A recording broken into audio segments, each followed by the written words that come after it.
안녕하십니까? 삶과 죽음의 경계, 그 너머의 세상에 대해 생각해 보신 적 있으십니까? 오늘 우리는 14살의 어린 나이에 죽음의 문턱에서 천국을 경험하고 하나님의 음성을 직접 들었던 한 여성, 헤더의 놀라운 이야기를 나누고자 합니다. 이 이야기는 단순한 기적의 기록을 넘어 우리 각자를 향한 하나님의 깊고 변함없는 사랑에 대한 증언입니다. 본격적인 이야기에 앞서 오늘 이 시간을 통해 전해질 하나님의 놀라운 사랑과 은혜가 지금 이 방송을 듣고 계신 여러분 모두의 삶에 충만히 임하기를 간절히 기도합니다.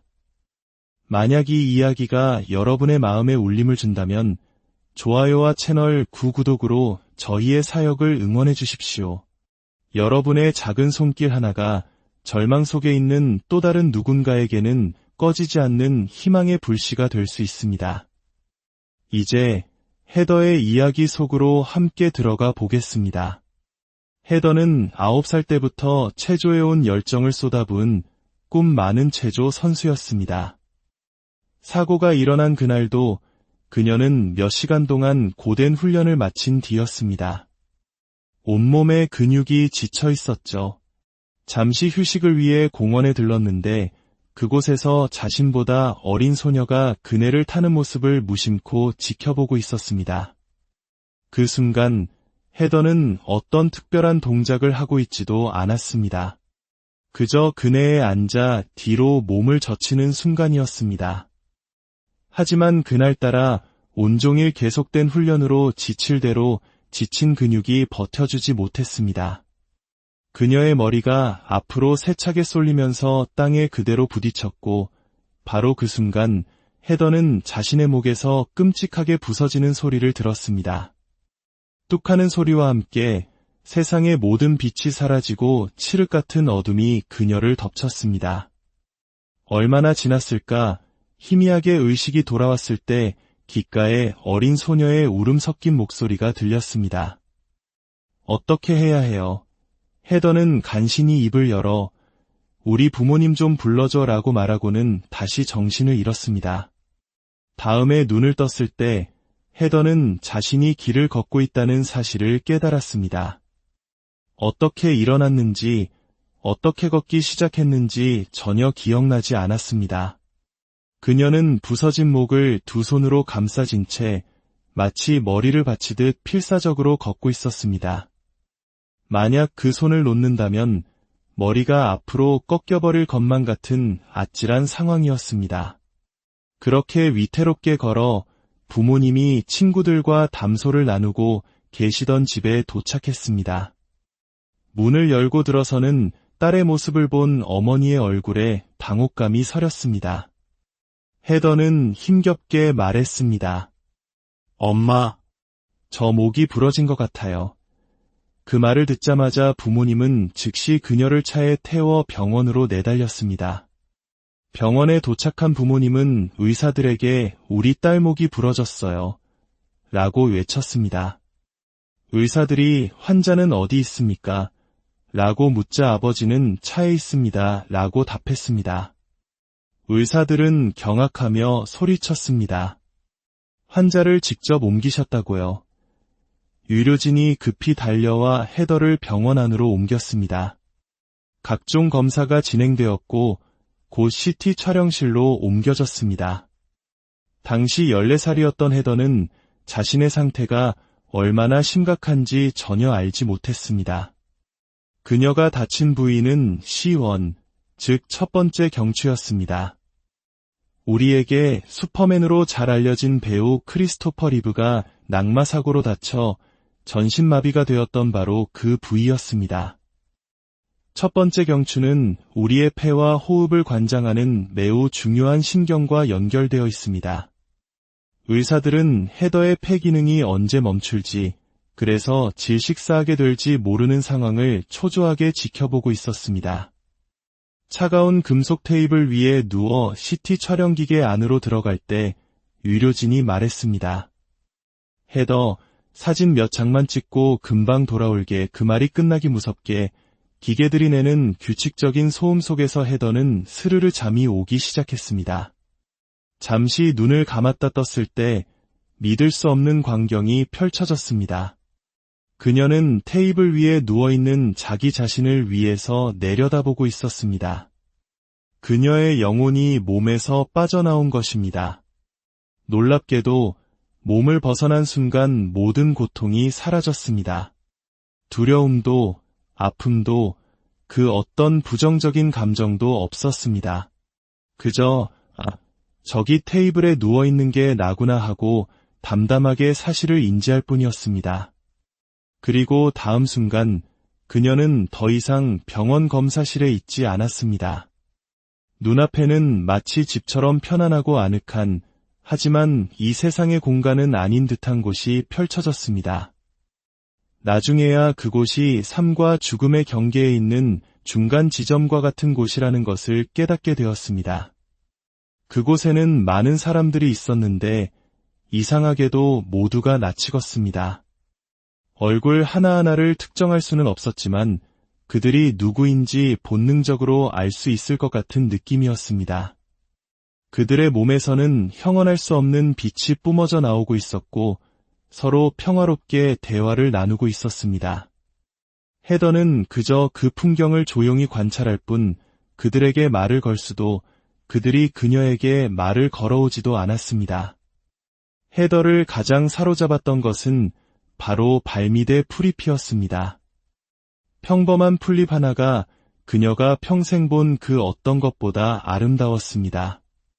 그 초록빛은 이 세상에 존재하는 어떤 물감으로도 재현할 수 없는 생명력과 신비로움으로 가득 찬 색이었습니다. 그 옆에는 황금빛으로 물든 밀밭이 펼쳐져 있었는데 빛을 받아 반투명하게 빛나는 모습은 경이로움 그 자체였습니다. 헤더는 그 풍경을 더 가까이서 보고 싶다고 생각했습니다. 그러자 생각과 동시에 그녀의 몸은 벽을 통과해 바깥으로 나가 있었습니다. 그곳에서는 생각이 곧 움직임이었습니다. 바깥에 서서 광활하고 끝없이 펼쳐진 하늘을 바라보던 헤더는 무언가에 이끌리듯 고개를 들었습니다. 그리고 그 순간 온 하늘을 가득 채우는 거대한 두 개의 손을 보았습니다. 그것은 분명 사람의 손이었습니다. 하늘을 뒤덮은 거대한 손이 천천히 내려와 그녀를 향해 모아졌고 다음 순간 헤더는 자신이 그 손바닥 안에 앉아 있다는 것을 깨달았습니다. 마치 어린 소녀처럼 무릎을 감싸 안은 채로 말입니다. 그 손은 우주를 움직이고 은하계를 창조하는 듯한 거룩한 권능으로 가득 차 있었습니다. 헤더는 고개를 들어 손의 주인을 보려 했습니다. 하지만 어깨 아래까지만 볼 수 있었을 뿐 그분의 얼굴은 도저히 볼 수가 없었습니다. 수천 개의 태양을 합친 것보다 더 찬란하고 눈부신 빛이 뿜어져 나오고 있었기 때문입니다. 인간의 언어로는 도저히 묘사할 수 없는 거룩하고 압도적인 광채였습니다. 그분의 손 안에 앉는 순간 모든 것이 명확해졌습니다. 미래의 남편과 가족의 모습, 그리고 자신에게 주어진 삶의 목적과 사명에 대한 깊은 깨달음이 밀려왔습니다. 그때 하나님의 음성이 들려왔습니다. 그 목소리는 그녀의 영혼 깊은 곳을 울렸습니다. 헤더야, 나는 너를 특정한 사명들을 위해 만들었다. 내가 이루어야 할 일들이 있단다. 나는 많은 이들을 그렇게 창조했다. 그래서 나는 내가 필요하다. 내가 너를 위해 예비한 그 사명들을 위해 내가 필요하단다. 하나님은 헤더가 앞으로 살아가며 겪게 될 일들, 그리고 그 모든 것이 시간을 통해 점차 드러나게 될 것이라고 말씀해 주셨습니다. 그리고 다정하게 덧붙이셨습니다. 걱정하지 말아라. 모든 것이 괜찮을 것이다. 너는 내 손 안에 있단다. 이제는 돌아갈 시간이다. 그 말을 듣는 순간 헤더는 떠나고 싶지 않다고 외쳤습니다. 주님, 가고 싶지 않아요. 이 평화와 사랑이 가득한 곳을 떠나고 싶지 않았습니다. 주님은 그런 그녀에게 온화하고 단순하게, 그러나 단호하게 반복해서 말씀하셨습니다. 헤더야, 걱정하지 마라. 모든 것이 괜찮을 것이다. 너는 내 손 안에 있다. 이제 돌아가야 할 시간이다. 세 번째로 같은 말씀을 하셨을 때 헤더의 눈이 번쩍 뜨였습니다. 그녀는 다시 차가운 금속 테이블 위에 누워 있었습니다. 그리고 폐부 깊숙이 시원한 바람이 가득 차오르는 것이 느껴졌습니다. 그녀는 아주 오랜만에 첫 숨을 내쉬었습니다. 온몸의 세포가 산소로 채워지는 경이로운 감각이었습니다. 그녀가 막 숨을 돌렸을 때 한 의사가 검사실로 들어왔습니다. 놀랍게도 그는 시원 경추 골절 분야의 세계적인 권위자였습니다. 그는 마침 그 도시에서 열리는 국제학회에 참석했다가 우연히 호출기를 병원에 두고 그것을 찾으러 돌아온 길이었습니다. 그리고 하필 그가 호출기를 두고 간 병원이 시원 경추 손상 치료를 전문으로 하는 곳이었습니다. 모든 것이 하나님의 세밀한 계획이었습니다. 다른 의사들이 그에게 헤더의 엑스레이 사진을 보여주며 조언을 구했습니다. 사진을 본 전문의는 고개를 저으며 말했습니다. 믿을 수가 없군요. 이 소녀는 분명히 시원 경추가 부러졌습니다. 만약 골절 부위가 머리카락 한 올이라도 왼쪽이나 오른쪽으로 치우쳤다면 이 아이는 즉사했을 겁니다. 이건 기적입니다. 의학적으로 설명할 방법이 없습니다. 다른 의사들은 헤더의 머리에 구멍을 뚫어 헤일로라는 고정장치를 설치하는 심각한 수술을 고려하고 있었습니다. 하지만 그 전문의는 단호하게 말했습니다. 아닙니다. 이 아이에게 필요한 건 부드러운 목 보호대뿐입니다. 6주 정도 착용하고 경과를 지켜봅시다. 그것은 결코 자연적인 치유 과정이 아니었습니다. 명백히 초자연적인 하나님의 개입이었습니다. 의사의 입을 통해 선포된 기적이었습니다. 천국을 경험하고 기적적으로 살아난 헤더의 삶은 이후로도 순탄하지만은 않았습니다. 우리 한국인들이 질곡의 현대사를 거치며 수많은 한과 눈물을 삼켜왔듯 그녀의 삶에도 시련은 계속되었습니다. 결혼 후 뱃속의 딸이 움직임을 멈추고 사산 판정을 받기도 했습니다. 절망적인 상황 속에서 남편과 함께 아이의 배에 손을 얹고 아가야, 내 말을 듣고 살아나라고 간절히 기도했을 때 다음 날 아침 아이가 다시 태동하는 기적을 체험했습니다. 그 딸은 지금 건강하게 자라나 있습니다. 또한 심한 자폐 진단을 받았던 아들도 기도를 통해 완전히 치유되었습니다.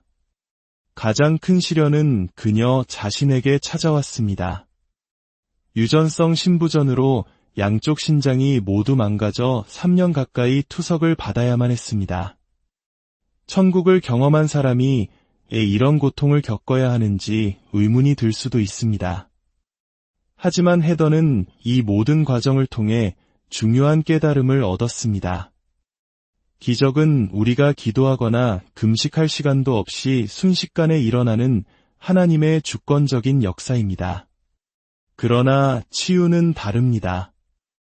치유는 하나님이 우리를 얼마나 사랑하시는지에 대한 깊은 깨달음을 얻어가는 여정입니다. 내가 얼마나 많이 기도하고 얼마나 많이 금식하고 얼마나 선한 일을 했기 때문에 받는 보상이 아닙니다. 오직 예수 그리스도께서 십자가에서 우리를 위해 모든 것을 이루셨다는 사실, 그분의 보혈의 공로를 믿음으로 받아들일 때 주어지는 선물입니다. 헤더의 이야기는 우리 모두에게 동일한 메시지를 전하고 있습니다. 하나님은 당신을 사랑하십니다. 당신이 어떤 삶을 살았든 어떤 실수를 저질렀든 그 사실은 절대 변하지 않습니다. 그분은 당신이 온전한 삶을 살기를 원하십니다. 구원받아 천국에 가는 것뿐만 아니라 이 땅에서 보호받고 공급받고 치유받으며 온전히 회복된 삶을 살기를 원하십니다. 이제 잠시 여러분을 위해 기도하고 싶습니다.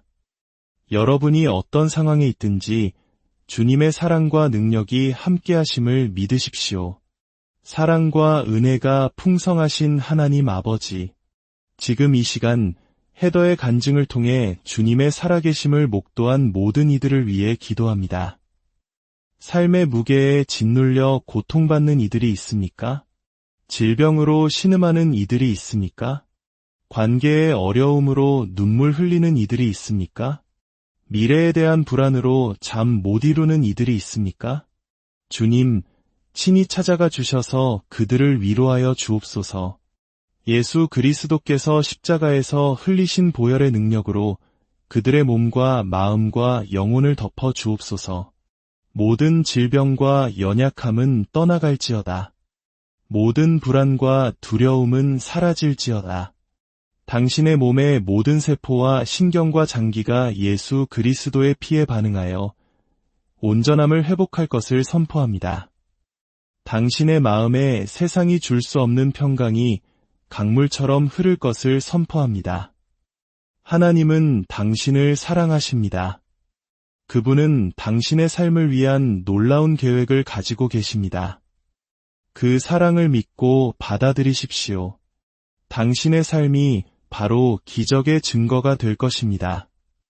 주 예수 그리스도의 이름으로 축복하며 기도합니다.